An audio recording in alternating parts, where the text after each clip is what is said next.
સરકાર દ્વારા ફરી પરિપત્ર જાહેર કરવામાં આવ્યો છે। કપાસનું વાવેતર કર્યું હોય તેને વળતર ચૂકવવામાં આવશે। સુરેન્દ્રનગર જિલ્લા સહિત સમગ્ર રાજ્યમાં ખેડૂતોને ઓગસ્ટ માસની સહાય ચૂકવવામાં આવી નથી, ત્યારે નુકસાની સહાય મુદ્દે સરકાર દ્વારા ફરી પરિપત્ર કરવામાં આવ્યો છે, જેમાં કપાસનું વાવેતર કર્યું હોય તેઓને વળતર ચૂકવવામાં આવશે, જેમાં કોંગ્રેસ અને જિલ્લાના ખેડૂતો દ્વારા વિરોધ કરી કલેક્ટર કચેરી ખાતે ધરણા કરવામાં આવ્યા। ખેડૂતોએ કલેક્ટરને આવેદનપત્ર પાઠવ્યું હતું। ભાજપ સરકારે ખેડૂતો પ્રત્યે ભેદભાવ રાખી અન્યાય કરી છેતરપિંડી કર્યાનો પણ ક્યાંક આક્ષેપ કરાયો છે।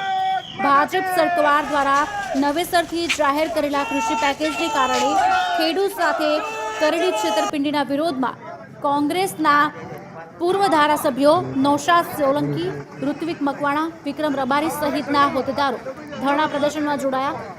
કોંગ્રેસના કાર્યકરો દ્વારા સરકારના ખેડૂતોને સહાયના નવા પરિપત્રની હોળી કરતા પોલીસે તેને અટકાયા હતા।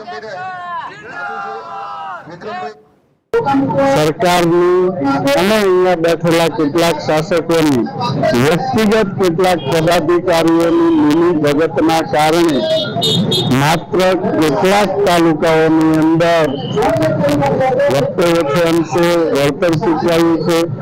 કેટલાક તાલુકાઓને જાણી જોઈને ઇગ્નોર કરવામાં આવ્યા છે।